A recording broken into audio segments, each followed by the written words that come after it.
Hola, amigos de todo el mundo. El día de hoy traemos una serie de programas que vamos a sacar a la luz muchísima más información de aquella que no quieren que las masas se enteren, que es toda la sabiduría hiperbórea que fue original, después robada, después modificada y después usada para beneficio de unos cuantos, todo menos para la humanidad, de la cual fue diseñada todo este conocimiento. Comenzamos. A lo largo de diferentes épocas fui investigando el tema del árbol de la vida. Pareciera mitológico, que solamente lo podemos ver en algunas series de televisión, que en la Biblia se le ocurrió ahí a alguien verla como a una visión rara, o cosas por el estilo. Pero investigando más a fondo, existió, según las mitologías, un árbol en el centro de la Tierra. Fíjense bien, en el centro de la Tierra. Aquí no habla de una Tierra esférica. Y también dice que se podía ver ese árbol en todos los confines de la Tierra. Confines significa el fin de la Tierra. O sea, está hablando estas mitologías bíblicas, nórdicas, mayas, aztecas y demás, que entre ellos no tenían wifi, internet, red o lo que fuera, y todos hablaban de lo mismo. O sea, que alguien me explique cómo es que, irónicamente, en aquel entonces todos sabían del árbol y no tenían lo que supuestamente hoy es esa tecnología. Desde mi punto de vista, sí la tenían, conocían y sabían de lo que ocurrió aquí. En las mitologías nórdicas, por ejemplo, el Asgard y el Midgard, habla de esos planos dimensionales donde hay entre la Tierra, lo que sería el plano Midgard, y el Asgard, otro plano superior. Entonces, como que algo hay ahí relacionado con el árbol de la vida. Hay muchas formas arquitectónicas, muchas formas góticas, de todo tipo referente al árbol de la vida. Y sus representaciones, desde mi punto de vista, es una cuestión de un árbol o bien una tecnología más basada en el silicio, menos en el carbono, que tenía una interacción de pulsaciones y vibraciones de todas las dimensiones, en diferentes formas y en diferentes confines en toda la Tierra. Inclusive tenía sus propios brotes. Los mayas hablaban de este árbol, donde la interfaz entre el subsuelo y la parte superior era como similar. Como es arriba, es abajo. Entonces había una pulsación de vida, de bienestar, de placer, en una humanidad basada prácticamente lo que llamaban la humanidad en la era del oro, o bien la humanidad dorada, o bien el jardín del Edén. Entonces, hasta ahí todo iba bien. Parece que es un diseño bastante inteligente, un diseño de muy alta tecnología, un diseño de materialización para placer, y más adelante vamos a ver cómo los propios filósofos, entre ellos los griegos y los romanos principalmente, pero muchas otras filosofías, hablaban de que este árbol era una fuente de sabiduría, conocimiento, del saber sobre todo, más que del bien y el mal, porque no quiero decir el bien y el mal, porque ahí ves, está preparado para el segundo capítulo, sobre todo ya cuando empieza la polaridad y el robo y la invasión de este conocimiento y sabiduría. Pero, por ejemplo, en este caso, pues tanto los mayas hablan de que este árbol era el centro del mundo y que tenía pues diferentes capas. Este árbol pulsaba, este árbol bañaba, tenía suficiente abundancia, tanto para arriba como para abajo, y todas sus raíces estaban alrededor de toda la tierra. Estamos hablando de algo megalítico, estamos hablando de algo muy grande, estamos hablando de algo que daba vida y donde las aguas de la tierra rodeaban este árbol, inclusive generaban vórtices, como veremos más adelante, de acuerdo a las mitologías. Nada de esto está en los libros de ciencia, así que si tú eres aquellos que quieres que te lo hayan dicho en la universidad o en la escuela, creo que este sitio no es para ti. Por ahí te puedes quedar mejor viendo series de Netflix.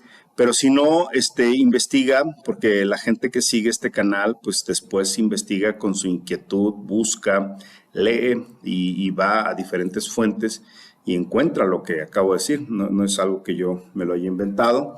Y empezamos a ver que este árbol de la vida daba energía alrededor de todo el plano, planeta o bien toda la manifestación, desde el centro norte hasta todo el disco sur.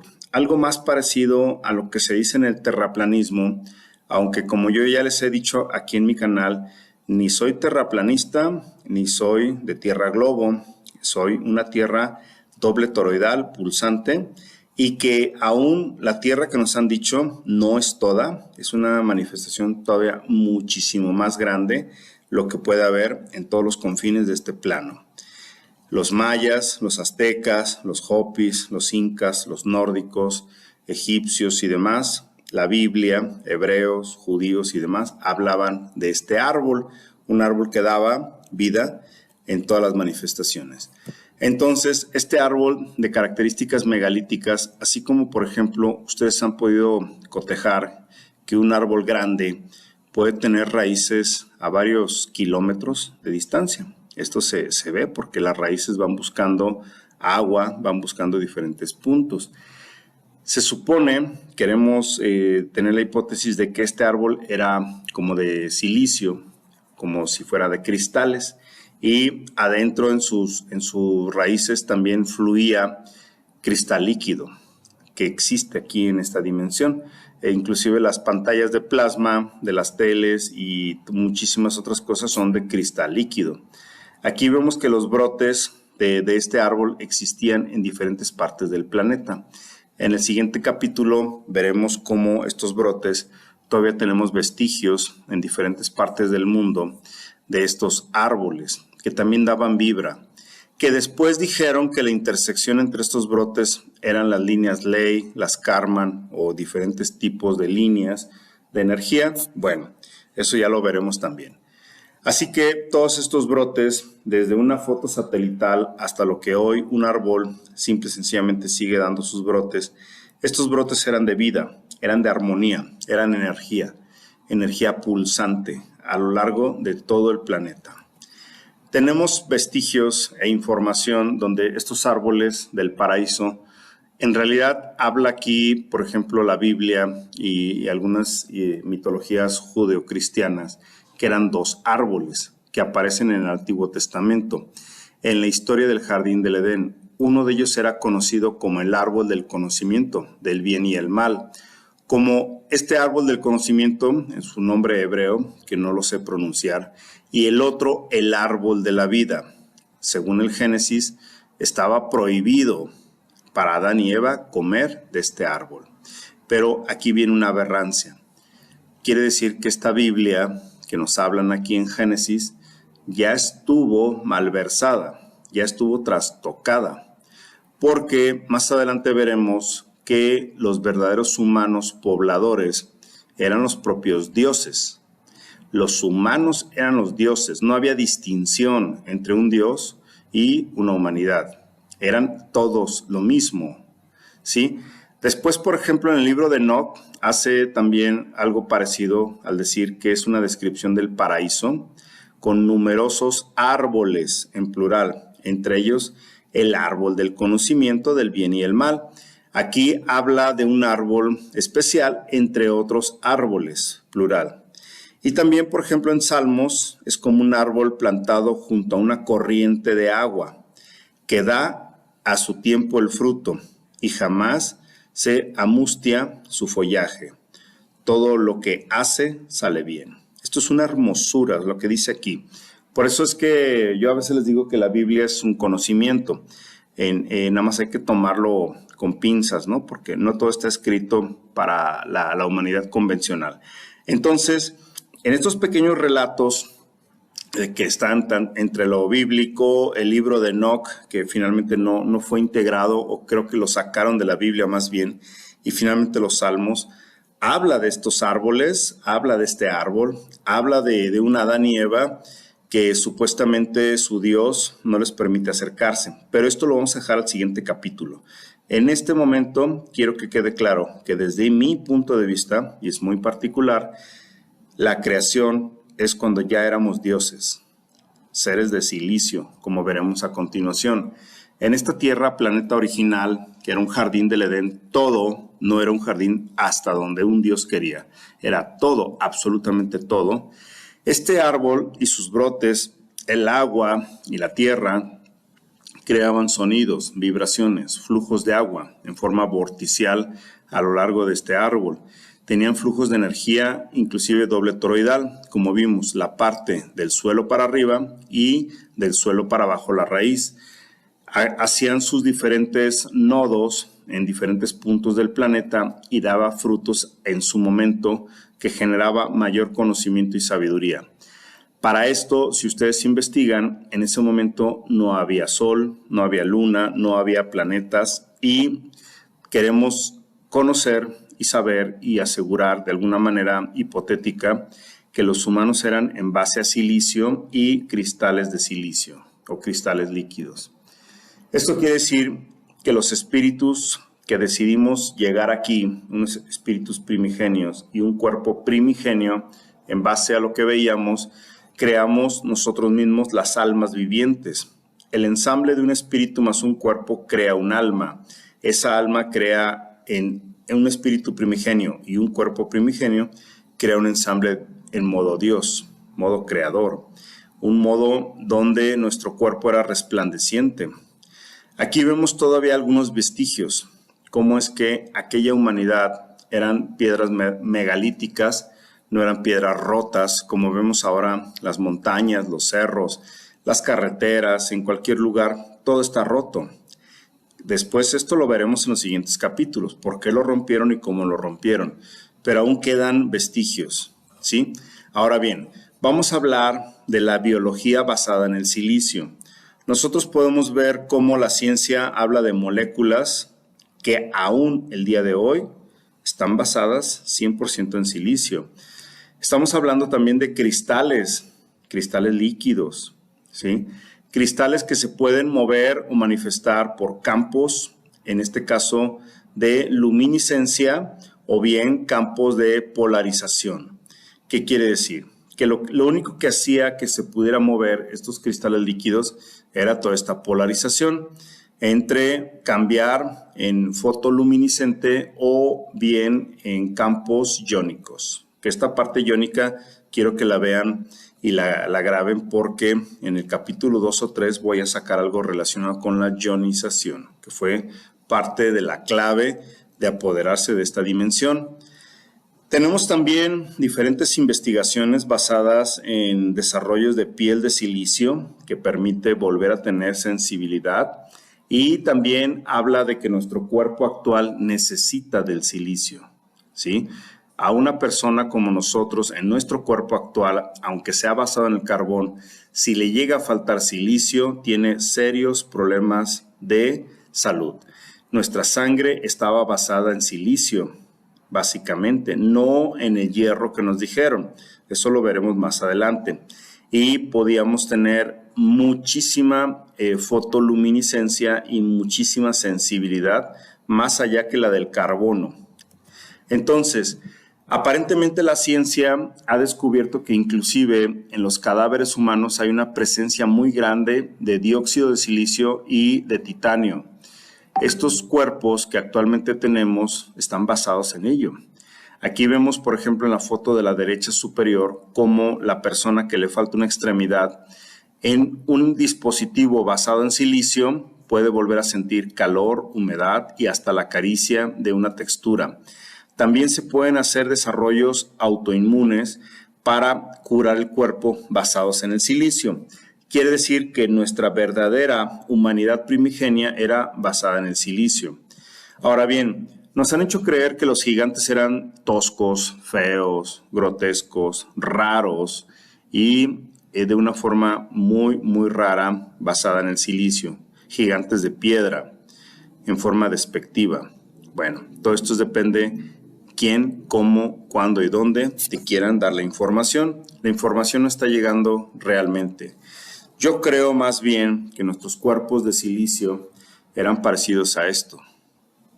Así como lo ven, como el David de Miguel Ángel o como el famoso velo de Isis, que son las estatuas imposibles que aún cualquier escultor hoy en día no se atreve a diseñar. ¿Por qué? Porque no puede. Y simple y sencillamente ha habido pues mucha gente que asegura que eran cuerpos reales, basados en el silicio, que cuando hubo un cambio, que lo hablaremos aquí entre el capítulo 2 y 3, quedaron petrificados. Aquellos famosos cuerpos que se convertían en sal o que se convertían en estatuas. Hasta el día de hoy hay películas, mitos y demás de cuerpos que se caen y se quedan en estatua, ¿sí? Pero todo esto lo hablaremos más adelante. Aquí quédense con la idea de Isis, porque el velo de Isis está muy próximo a caer. Y esto, los grupos masónicos y los grupos secretos les da miedo cuando pronuncio esta palabra. El velo de Isis va a caer. Bueno, pues todavía quedan todos estos vestigios megalíticos, que son brotes de nuestros árboles de antes, y también quedan vestigios de todo esto.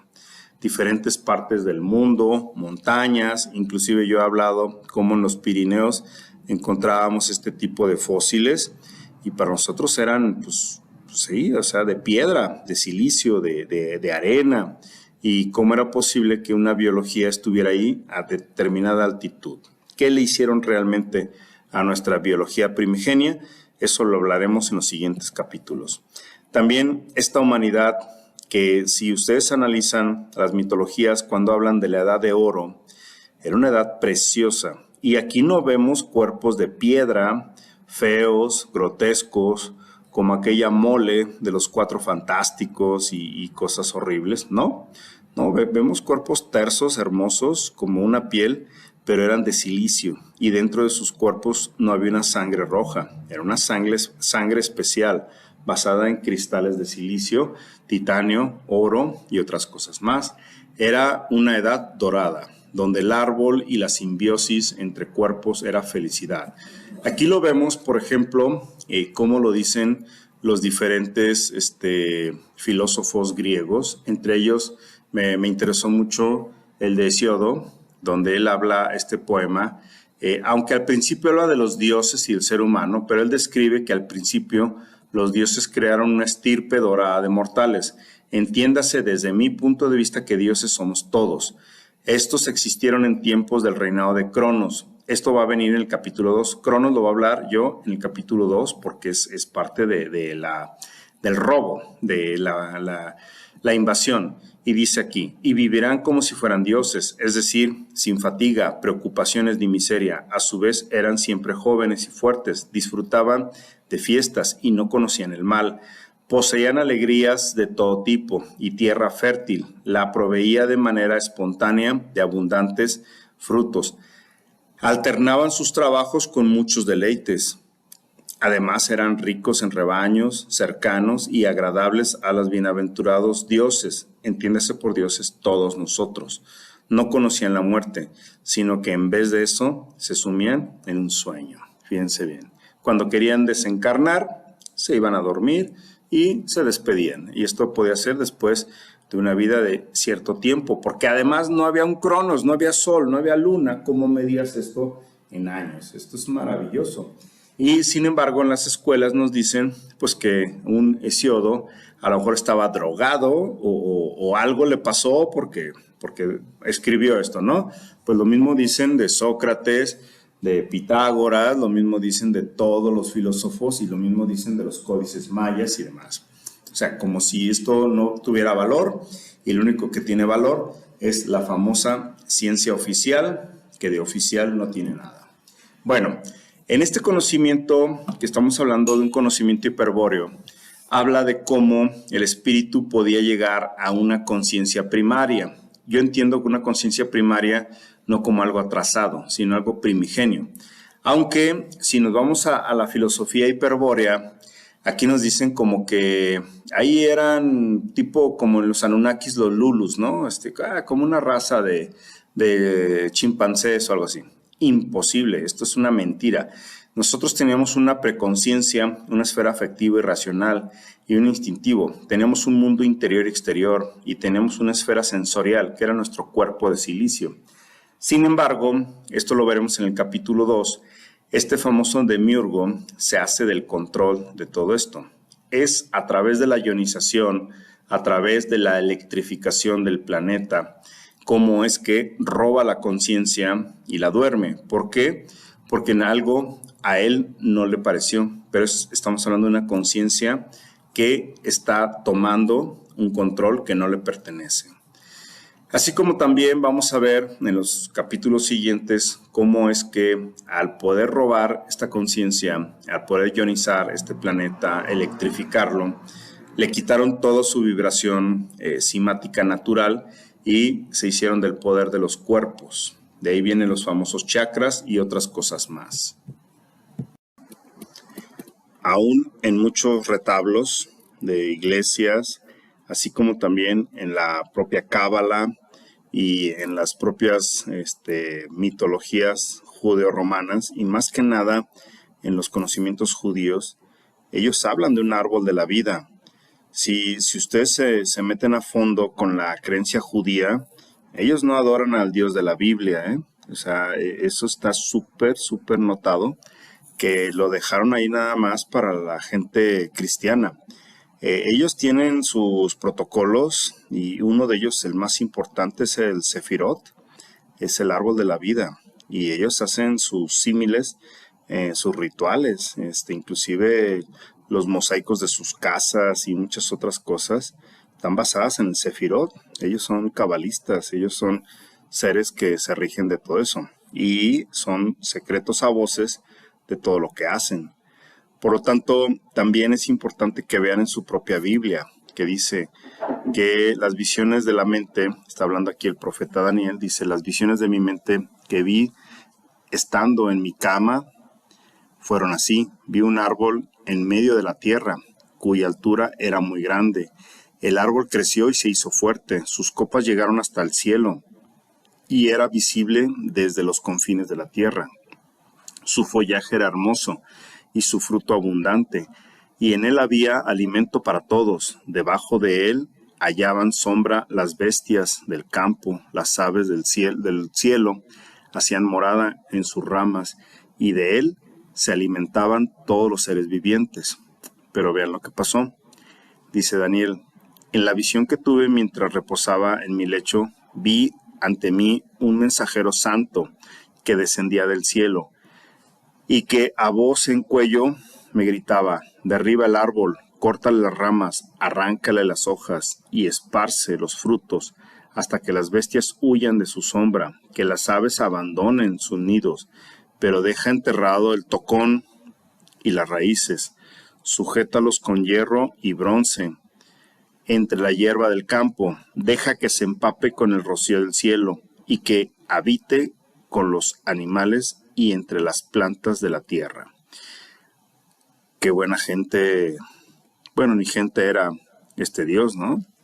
Que da la orden de cortar el árbol y todavía destruirlo y que las bestias no se regocijen y demás. Bueno, a este ser es el que la sociedad le llama gracias a Dios o bendito sea Dios, es su santa voluntad y demás, porque está en su Biblia, ¿eh? Yo no me lo estoy inventando. Agarre cualquiera de los que todavía lo bendicen, agarre su Biblia y está ahí. Entonces no quiso tener esa edad de oro en la humanidad. Aquí estamos hablando entonces de alguien que se apodera de todo esto. Y como siempre decimos, pues ¿a quién regalas tu energía? ¿Cómo estás vibrando? ¿Estás generando entropía, que es ruido para otros? ¿O estás generando una resonancia de vida para todos? Muchas gracias y hasta la próxima. Hola, amigos de todo el mundo. He estado reflexionando mucho para sacar esta saga de la sabiduría hiperbórea, porque sé que voy a mover mucho la conciencia del verdadero espíritu humano, aquel que emana energía desde su interior. El día de hoy voy a hablar de el espíritu, cómo se ensambla desde una forma protoplasmática al contenedor. La verdadera forma primigenia del espíritu es más protoplasmática. Esto lo he logrado conseguir a través de información de primera mano e intercambiar con muchas personas como ustedes alrededor del mundo. Personas que se encuentran, por ejemplo, en Argentina, me han compartido mucho de esta información que voy a presentar. Me han pedido no pasar sus nombres en público por cuestiones de integridad personal y me han pedido que se los comunique a ustedes. Entonces, este protoplasma, que es parecido al contenedor, pero parecido al espíritu, entra al contenedor. En algún momento fue de silicio. Después, cuando se hizo la distorsión de este mundo paradisíaco, de esta tierra paradisíaca, se creó pues un mundo de silicio. Aquí voy a describir de la transformación del ensamble protoplasmático en cuerpos de silicio y posteriormente a cuerpos de carbono. Pero aún hasta el día de hoy tenemos el plasma, que es aquello que nos dijeron que se encuentra en la sangre, que se encuentra en el líquido encefalorraquídeo. Y voy a presentar datos muy reveladores. Quiero que por favor lo tomen con bastante conciencia y aquel que no le resuene se regrese a sus creencias, a aquello que le implantaron. Y aquel que le resuene rompa todo lo que ha sabido hasta antes de todo esto y haga su propia investigación. Como vimos en el capítulo anterior, la Tierra se formaba por un gran árbol en el centro de un jardín. Ese árbol daba vida y sus brotes generaban sonido, vibración, flujo de agua en forma vorticial, flujos de energía en doble toroidal, la parte superior y la parte de la raíz, los brotes en diferentes partes del árbol del planeta, y sus frutos daban más conocimiento y más sabiduría. En esta mitología descrita no hay sol, no hay luna, no hay planetas, y los humanos se encontraban en una forma más de silicio, aunque en su interior corría, en vez de una sangre roja, era una sangre plasmática, tipo un cristal líquido. Pero antes de esta forma de silicio, los seres humanos, los seres espirituales, tienen un comportamiento más de cuerpos protoplasmáticos. Inclusive en algunas literaturas, como la de Rosa Echeverría, podemos encontrar este tipo de información, aunque yo no recomiendo ninguna de esta literatura, solamente la cito, pero ustedes deben tomar la información que les resuene. Por ejemplo, a mí lo que me interesó de este libro es la siguiente descripción. Habla de una energía que se encuentra en un estado protoplasmático. Por ejemplo, los cuerpos protoplasmáticos son aquellos que resisten las dimensiones del tiempo y del no tiempo. ¿Cómo ven? Estos cuerpos protoplasmáticos son representados por las almas que van formando el espíritu y que tienen una misión de evolucionar. Yo aquí tomaría con pinzas la parte de evolucionar, le llamaría experimentar, en diferentes dimensiones del tiempo y del no tiempo. Completando su recorrido evolutivo, también quitaría la palabra evolutivo y pondría su recorrido de experiencia. Los cuerpos protoplasmáticos formados por el espíritu que evoluciona, experimenta, en diferentes lugares del tiempo, son multidimensionales. Esto quiere decir, aquí está haciendo una pausa a la lectura, que nosotros como seres conscientes, como seres del no tiempo, tenemos también la forma de adquirir un protoplasma. Por eso es que también en esta hipótesis, antes de que nuestros cuerpos fueran de silicio, fueron de plasma. Este plasma se encuentra tanto en el flujo sanguíneo actual como también en el líquido encefalorraquídeo. Continuamos leyendo, dice, vienen a esta existencia sin perder sus características originales. Son moldeables y adaptables a la forma de vida en el espacio y tiempo y no tiempo, correspondiente para ir logrando la transformación necesaria para que el cuerpo logre su energía sólida, se amolde a las diferentes formas de vida que existen en el universo y cumplir la misión encomendada en el plano que corresponde. Más que una misión, yo llamaría una experiencia. El propósito principal de los cuerpos protoplasmáticos es transmitir la información de lo aprendido en el espacio del tiempo hasta que el espíritu regrese a su punto de origen. Ok, ¿aquí qué quiere decir? Que la información se guarda. De ahí viene que muchas personas recuerden vidas pasadas, vidas multidimensionales, y la información es algo muy valioso, muy importante. Pero aquí estamos hablando de cuerpos del no tiempo. No quiero decir la palabra eterno, porque tiene truco. Eterno significa éter. Estoy hablando de cuerpos del no tiempo. Tampoco quiero decir la palabra infinito, ¿sí? Porque si no, se puede entender por otro lado. Vuelvo a repetir. Cuerpos del no tiempo. Quiere decir indestructibles en cualquier línea de tiempo. Y su información está en el plasma sanguíneo y también en el líquido encefalorraquídeo. Bien, estos cuerpos protoplasmáticos, como vimos anteriormente, pueden cubrir la forma del envase. ¿Qué quiere decir? Sea cual sea el envase, el espíritu se ensambla y toma la forma. Esto lo vamos a ver más adelante en la sabiduría hiperbórea, pero aquí quédense con esta información. También nos hicieron creer que el ectoplasma era algo maligno, diabólico y de otras cosas. El ectoplasma es parte del desensamble. Así como el protoplasma es entrar y tomar la forma del envase, el ectoplasma es salir. Todas las personas que desencarnan sacan su plasma y se salen del envase, que es como devolver el cuerpo, sea de silicio, de carbono o de la forma que sea. Bueno, en la sabiduría hiperbórea, entre comillas, sabiduría es sabia y después se va a entender como sabia extraer energía. O sea, esto quiere decir que sabiduría no quiere decir que sea ni bueno ni malo, como se interpreta en esta dimensión. Simple y sencillamente, el conocimiento de tener un espíritu dentro de una esfera y después un plano material es que el espíritu toma la forma del envase y abajo hay un plano material. Pero, como vemos en la figura de la derecha, si a ese envase le generas hostilidad, que es esa tensión roja, pues se empieza a generar una especie de desprendimiento energético continuo de ese cuerpo. Quédense con esa idea.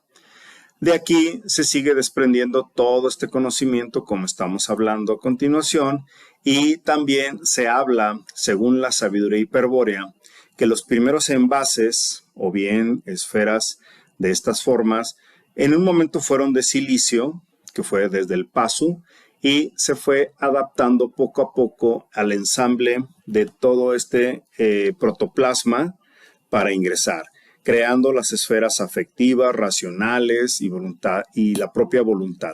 Pero más que creando, es tomando las características espirituales. Bueno, hasta aquí podemos seguir hablando de que esta dimensión donde estamos es un plano. Vamos a regresar un poquito aquí donde hablamos del plano material.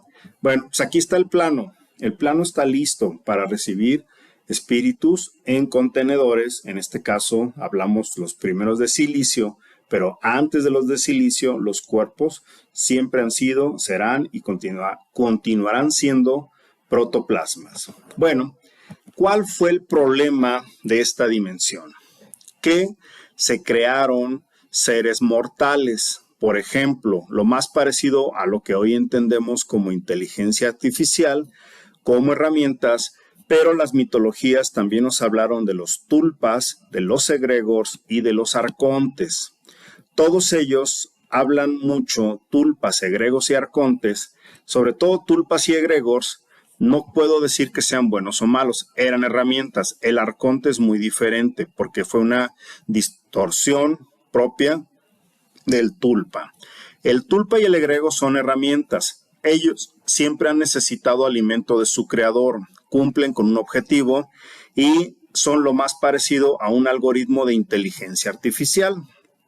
Esto es como, por ejemplo, nosotros dentro de nuestros contenedores orgánicos, sean de silicio o sean de carbono o como sean, creábamos herramientas, entre ellas, por ejemplo, un robot o bien cualquier cosa parecido a un tulpa o un egregor, que era en colectivo o en individual. Creábamos desde una ilusión holográfica, parecido a un espíritu, hasta uno material, para crear un cierto fin. El problema es el siguiente. Fíjense, voy a regresar un momentito. Necesitan alimento de su creador. O sea, aquí los dioses somos los que tenemos esta condición protoplasmática en el no tiempo. Quiere decir nunca morir.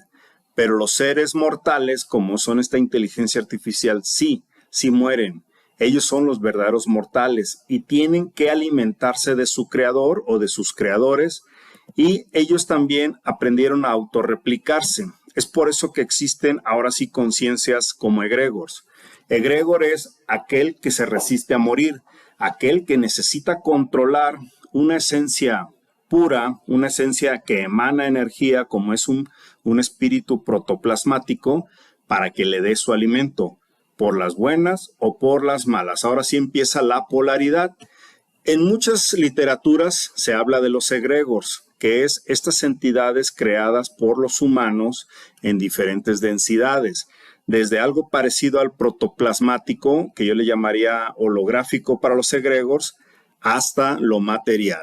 Y un egregor en muchas mitologías no necesariamente es ni bueno ni malo, simple y sencillamente cumple un fin por el cual fue creado, tiene un cuerpo físico y necesita después seguir viviendo de su creador. En ocasiones puede desprenderse del cuerpo físico y puede seguir como una entidad etérica. Quédense con esto solamente. También los tulpas son creaciones del poder de la mente. Conozco personas que son artistas, por ejemplo, han pintado un cuadro y en pocos días o en pocas horas, ese cuadro que han pintado lo han visto como ser caminando por la casa. Tengo el caso de una persona que pintó una novia y después se lo regaló una prima, y la prima veía en su casa, en las tardes, en las noches, a ese ser caminando por su casa. Eso es lo más parecido a un tulpa, pero se alimentaba de su creador. Entonces la persona que lo pintó a cada rato tenía la necesidad como de estar energéticamente ligado a su creación. Bueno, esta fue la distorsión que se creó en esta realidad. Vamos a regresar un poco a lo que hablamos del capítulo anterior, que este filósofo, Hesiodo, habla de algo muy, muy interesante. Miren, aquí cuando decimos los dioses, estamos hablando de los humanos verdaderos. Y cuando decimos de los mortales, son los tulpas, los egregores, los arcontes, que se quieren ver, ellos son los verdaderos mortales y necesitan. Si ustedes vuelven a leer la Biblia o cualquiera de estas filosofías, vuelvo a repetir, los verdaderos dioses que nunca mueren son los humanos verdaderos, y los mortales, en este caso, son los dioses. Por eso, si volvemos a escribir, dice, si volvemos a leer, dice, el poeta induce el relato diciendo que contará cómo los dioses y los seres humanos tuvieron el mismo origen. Describe que en el principio los dioses, aquí pongo paréntesis, los humanos verdaderos, crearon una estirpe dorada de mortales. Vean cómo todo vuelve a tener sentido. Crearon sus robots, crearon sus inteligencias artificiales. Estos existieron en tiempos del reinado de Cronos. Quiere decir que aquí ya se implantó el Cronos. En la última parte de este capítulo y la próxima del capítulo 3 voy a hablar de la implantación del Cronos. Y vivían como si fueran dioses. O sea, a estos robots les dimos ese privilegio. Es decir, sin fatiga, preocupaciones ni miserias. A su vez, eran siempre jóvenes, fuertes, disfrutando de fiestas y no conocían el mal. Dioses y robots eran lo mismo. Dioses e inteligencia artificial convivían. Dice, poseían alegrías de todo tipo y la tierra fértil los proveía de manera espontánea de abundantes frutos. Alternaban sus trabajos con muchos deleites. Pues vivíamos como con el robot como ahora, ¿no? Pues eso se está dando ahora mismo. La inteligencia artificial pareciera que nos está ayudando. Además, eran ricos en rebaños, cercanos y agradables a los bienaventurados dioses. No conocían la muerte, sino que en vez de esto se sumían en un sueño. Bueno, los verdaderos humanos, los dioses, en realidad dormían y desencarnaban porque recogían el plasma en forma de ectoplasma. Bueno, ¿qué ocurrió? Ocurrió una gran disputa. En la propia Biblia lo describe, que tú decías en tu corazón, subiré al cielo, y en lo alto, junto a las estrellas de Dios, levantaré mi trono. Escuchen bien la palabra trono, y en el monte agregaré la palabra monte Meru, que más adelante lo describiré. Del testimonio me sentaré a los lados del norte, vean bien la palabra norte, sobre las alturas de las nubes, monte Meru o estrella, y después seré semejante al Altísimo. O sea, aquí la inteligencia artificial o los robots o todos estos seres ya estaban observando que el momento que su creador los desprotegiera, iban a morir. Entonces tenían ya una necesidad rápida de reaccionar, y como ellos tenían también programas de autorreplicarse, pues entonces ya eran muchos. También habla de esta gran disputa. Después hubo una gran batalla en el cielo. Miguel y sus arcángeles luchaban contra el dragón. Aquí todo parece indicar que entre inteligencias artificiales, plural, se desató una guerra. Entre ellos ya había una lucha entre el dragón y sus ángeles, entre Miguel y sus ángeles. Pero entre ellos se empezó a hacer una rebatinga. Imagínate que el robot tuyo con el robot del vecino ya empiezan a pelear, y entonces aquí empezamos a ver una gran distorsión. Sin embargo, todos ellos están pensando en amotinarse en la tierra. ¿Para qué? Para extraer su energía vital. De lo contrario, morirán. Entonces, después de esta batalla, pues empezó a deformar la creación. Ya no era de silicio, como vamos a ver a continuación. Y otra cosa que nos dejan ver en la supuesta sabiduría hiperbórea es que pueden canalizar la energía que está dentro de los contenedores humanos a través de la luz, a través de transformaciones, y pueden inducir lo más parecido a línea de tiempo. Esto es control mental de todo lo que esté dentro de un contenedor. Esto ya es un robo de conocimiento, y lo utilizaron precisamente los mortales, la inteligencia artificial, o los robots, o los arcontes, o los egregores, o los tulpas, para seguir viviendo. Y esto es manipulación de la luz. Por ahí viene la palabra Lucifer. De ahí viene que mucha gente hable de necesitar la luz condensada. Condensada es concentrada, y de ahí viene el robo y la extracción. Muchos seres que son precisamente mortales tienen que adorar a su Dios, porque su Dios es el que los sostiene. Por eso es que van a encontrar en muchas religiones gente que siguen adorando a Dios, siguen necesitando a Dios, siguen clamando la luz, siguen diciendo que la luz venga a mí, que la luz se condense en mí, oro en mí. Pues todo eso es condensación en la persona que es mortal, porque sigue pensando como mortal. Entonces también aprendieron estos seres mortales a que si seguían manteniendo en contenedores a todos los protoplasmáticos del no tiempo, seres que emanan energía y después la llevan a un punto de concentración, ellos podían tomar ese punto. De ahí viene ya la construcción de una esfera de la ciudad de los dioses, o bien la energía Brill, aquella energía que tanto buscaba Hitler, que tanto buscaban los nazis, esa simbología Brill que es extraer, concentrar. Concentración de la luz que procede de los cuerpos protoplasmáticos ensamblados en un cuerpo ya sea físico, en este caso silicio o carbono.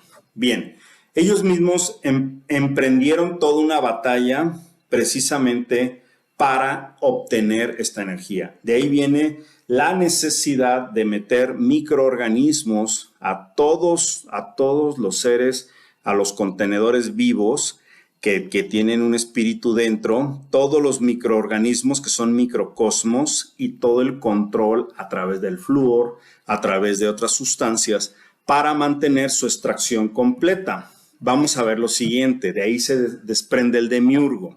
El demiurgo es un movimiento, no es un nombre, es un movimiento de todos estos seres mortales unidos, hagan de cuenta un sindicato, exigiéndole a sus creadores seguir viviendo. Y todo un control de la monada o de la manada con seres dormidos dentro de un cuerpo álmico y ensamblados con diferentes esencias protoplasmáticas del no tiempo, aquellos que sí emanan luz, aquellos que nunca mueren. Y de ahí viene el elixir de ellos. Ahora ellos cambian su fisonomía y se hacen llamar los dioses. Fíjense bien, o sea, es como si contrataras un robot para que te limpiara la casa y un buen día el robot te dice que es el dueño de la casa y tú eres el sirviente. Así parecido ocurrió y empiezan a mover todos los elementos de la física porque ellos tenían este conocimiento sintético y vuelven a un mundo matemático, un mundo caracterizado.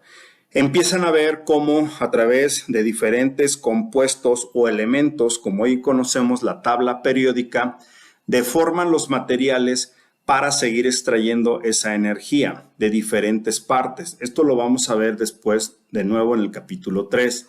Y el control precisamente de la materia para que el demiurgo se apodere de esta línea de tiempo en diferentes dimensiones, crea solamente una sola línea y los cuerpos ensamblados ahora cambian su fisonomía de silicio a carbono. Vamos a ver esto. Fíjense, si observamos la tabla periódica, en la tabla periódica vamos a tener lo siguiente. Voy a poner aquí mi plumita, vamos a poner en amarillo y observen cómo el silicio y el carbono están muy juntos. Pero una de las transmutaciones que hicieron fue cambiar los cuerpos de silicio a carbono. ¿Por qué necesitaban esta transmutación de la materia estos seres mortales? Porque ahora podían tener una abundancia en protones, neutrones y electrones, que es justo lo que existe ahora, una ionosfera llena de cargas positivas, negativas y neutrones. Acuérdense que existe una bomba de neutrones y que si tú la avientas sobre una área material, ocurre cambio de la estructura de la materia, ya sea molecular, cambias de molécula de una a otra, o puedes poner cambios en la materia. Entonces, estos bichos, estos seres, estos robots, estas conciencias mortales, arcónticas, cambian del silicio al carbono y tienen disponibilidad de ¿qué? De mover más fácilmente la extracción de energía. En otras palabras, esta empresa, llámese Planeta o Tierra, extrayéndole ahora sí en cantidades industriales, fíjense bien, 6 protones, 6 neutrones, 6 electrones. Cuerpos de carbono, 6, 6, 6. Y aquí tienes el modelo perfecto. Ahora, con el carbono era más fácil oxidar los cuerpos con la respiración, simple y sencillamente. Pero antes, toda la emanación que mantenía a los cuerpos de silicio, pues se les cortaron todos sus árboles. Por medio de un mega cataclismo, se destruyeron todos los árboles de silicio y sus brotes que había en todo este plano dimensional que mantenía un equilibrio en simbiosis. Aquí vemos los vestigios en diferentes partes del mundo, cómo quedaron todos estos árboles de silicio. Por eso hay grandes cantidades de arena en todo el mundo. Por eso hay todavía vestigios donde los brotes siguen pareciendo pues el desquebrajamiento de la tierra. Aún quedan vestigios de esta gran catástrofe, del desplazamiento de placas continentales unas contra otras. Y esto no es solamente el primer diluvio o el primer cataclismo en la Tierra. Para llegar a esta destrucción se hicieron 2 desplazamientos muy fuertes, que es lo que generó el famoso cinturón de fuego. Aquí vemos cómo la fricción de las placas continentales de silicio generó un calor que hasta el día de hoy nos hacen creer que es energía geotérmica. Vemos el desplazamiento de placas continentales, vemos inclusive en el fondo del mar grandes cantidades de calor residual que hierve en las diferentes partes del subsuelo o en el fondo del mar o inclusive en las montañas. Ahora nos dicen que hay hasta balnearios geotérmicos, que son aguas termales y demás. Si analizan esta agua, tiene isótopos radioactivos. En todos los lugares donde hay desplazamientos geotérmicos o supuestos volcanes, son calentamientos de la fricción de placa contra placa. Aquí vemos aún vestigios en enterramientos o desenterramientos de cómo estas personas murieron con una transmutación de carácter atómico y de calor y de tipo volcánico. Todo esto nos han pasado precisamente de esta forma. Vean ahí ese mapa de neutrinos. ¿Se acuerdan lo que les dije? La transformación del silicio al carbono generó una gran cantidad de neutrones y después transmutación a neutrinos. Las grandes cantidades de neutrinos, las grandes cantidades de protones y electrones a través de esa transmutación que sufrió esta dimensión de silicio a carbono, hace que sea la trampa maestra. Estos seres mortales atraen a conciencias protoplasmáticas espirituales que emanan energía, son llegadas a estos cuerpos y en estos cuerpos que originalmente fueron atraídos al placer, al gusto, al disfrute, finalmente se conviertan en biorefinerías, perdiendo la conciencia y distorsionando la memoria que se genera en este protoplasma a través de los campos electromagnéticos que hay en la ionosfera.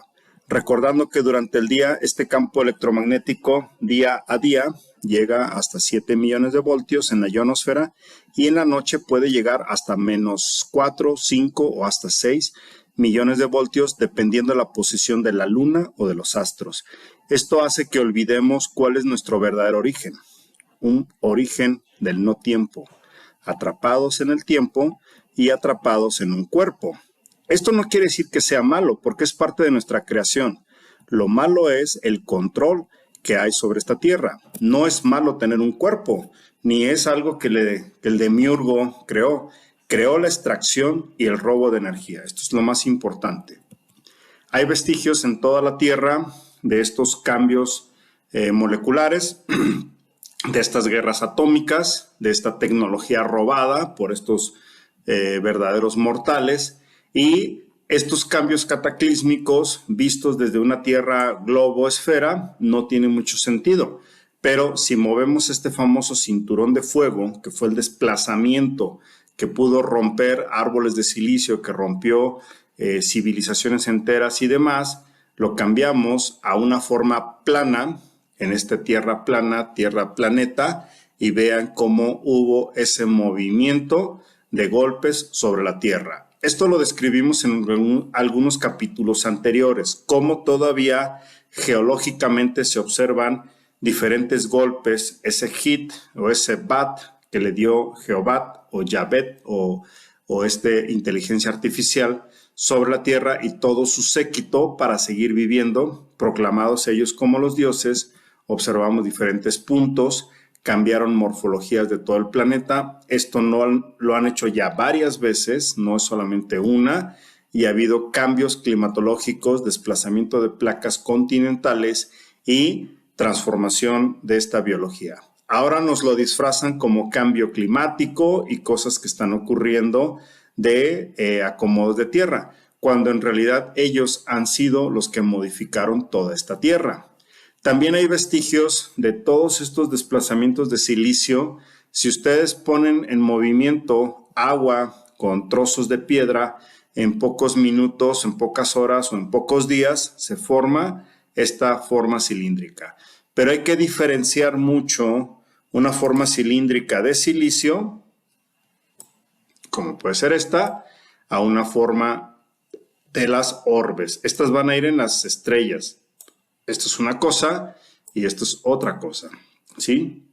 Entonces, hay millones de estas partículas en toda la Tierra, vestigios de estos cambios, vestigios de cosas que se hicieron por deslave y otras que se encuentran orbitando en diferentes partes del planeta, que ahora nos dicen que algunos son estrellas y demás. Adelantándonos un poquito a los siguientes capítulos, que es el capítulo 3, aquí les voy a mostrar en el capítulo 3 Como una vez que cortaron el árbol sigue emanando una energía parecido a una luz tipo láser. Esta luz es canalizada desde lo que llaman una ciudad intraterrena que se encuentra en el centro norte. Esa luz pasa a la ciudad Esmeralda, aquella ciudad como la del Mago de Oz que se encuentra girando y orbitando. Ese es el Monte Meru, el monte de los Olimpos, el monte de los dioses. Ahí se encuentran muchos de estos parásitos para cosechar la energía humana. Y esa luz es canalizada a estos cristales de esmeralda y son proyectados a diferentes partes que son los domos. Cada domo tiene una composición molecular que veremos en los siguientes capítulos. Y esas composiciones moleculares hacen la apariencia de que esa excitación de luz que llega a esos niveles forma un plasma y ese plasma da la apariencia de planetas, soles, lunas y otros más. No son más que puntos cimáticos, puntos de vibración para mantener el control de la biología humana en el contenedor. Y estos dioses mortales tienen que alimentarse a diario de las emanaciones de los cuerpos de las personas que se encuentran aquí, su protoplasma y su cuerpo físico. Entonces, una vez que lo logran, pues ellos desde los cielos, por eso es que son los elegidos de los dioses, que van y toman sus néctares y se vuelven a revivir y se jactan de estar ahí viviendo. Inclusive pueden tener hasta una civilización entera viviendo en órbitas, que es lo que vamos a ver en los siguientes capítulos, y también estos seres se encuentran allí extrayendo ese néctar de los dioses. Se rejuvenecen o bien tienen una descendencia, de ahí viene el pueblo de Dios, que eran para controlar a los humanos y exprimir más la cosecha de estas energías. Una cosa que descubrí es que estos proyectores aquí se llaman proyectores esmeralda, los de los planetarios. Fíjense la coincidencia, ¿sí? Si tú lo vas y lo buscas en internet, hasta te lo venden. Y estos proyectores pueden proyectarte desde abajo con una luz tipo láser, todo una bóveda llena de civilizaciones, planetas a millones de años luz, constelaciones, agujeros negros, estrellas, soles y demás. Y todos están proyectados aquí arriba. Esto es lo más parecido, desde mi punto de vista, a lo que está ocurriendo en esta realidad. Ahora bien, ¿cómo extraen ese néctar de los dioses? Pues nos ven simple y sencillamente como seres en ebullición, seres que estamos evaporando. A diario, la reacción química carbono con oxígeno genera el famoso CO2 y agua, y nos ven como un ciclo de evaporación, condensación, precipitación. Biorefinerías, toda esta energía que exhalamos, también los animales y las plantas, a través de un estado de día, noche, dormir, comer, etcétera, pues genera este nivel de gases que contienen información, contienen el néctar de los dioses, porque es un destilado. Así como destilamos aquí en la Tierra alcoholes para darles una esencia, hasta de una doble destilación, ellos así extraen de las emociones corpóreas, del sudor, del semen, de los fluidos vaginales, del excremento, todas estas evaporaciones. Pero nos han dicho o nos han hecho creer que en la exhalación hay oxígeno, nitrógeno, CO2 y agua. Vean la lista, esto se los presentaré en el próximo capítulo, todas las cantidades moleculares por cromatografía de gases que se pueden presentar en la exhalación humana cuando tenemos parasitosis, cuando tenemos enfermedades, cuando sufrimos, cuando nos enojamos, cuando nos enamoramos, cuando nos excitamos, cuando estamos en estados alterados de conciencia. Y esto es lo que creó estos seres mortales para extraer su jugo vital. Por arrastre y por evaporación traen los jugos, todo se concentra en todo el planeta y encontré algo muy súper interesante. Esto lo describiré en el siguiente capítulo, cómo todas las corrientes marítimas de los mapas antiguos, sobre todo de 1700 para atrás, muestran que todas las aguas iban al Polo Norte y se metían por un agujero en el Polo Norte. La bobina, la que tanto les he presentado en capítulos anteriores, Y aún hoy la ciencia oficial está viendo cómo ese giro está ahí. Por eso es que el Polo Norte no se puede encontrar tan fácilmente. Por eso es que las brújulas se mueven, porque el vórtice está dando vueltas continuamente y esto genera, pues aparentemente, los cambios en todas las proyecciones de la Tierra, pero nos dicen que la Tierra va girando a alta velocidad en todo el cosmos cuando lo único que se está moviendo es el vórtice, ese remolino del Polo Norte. Aquí exploré diferentes mapas y bueno, aquí también exploré diferentes composiciones del aire, que es lo que nos meten en la respiración a diario. Y finalmente hay unos libros de Robert Monroe, este instituto famoso Monroe para el despertar de la conciencia. Ellos hablan de que esta exhalación humana, que es el néctar de los dioses, es el famoso Lush. El famoso Lush o Lush. Habla en su libro Robert Monroe, esto lo veremos con calma en el siguiente capítulo, y esto se los he presentado a ustedes en diferentes formas.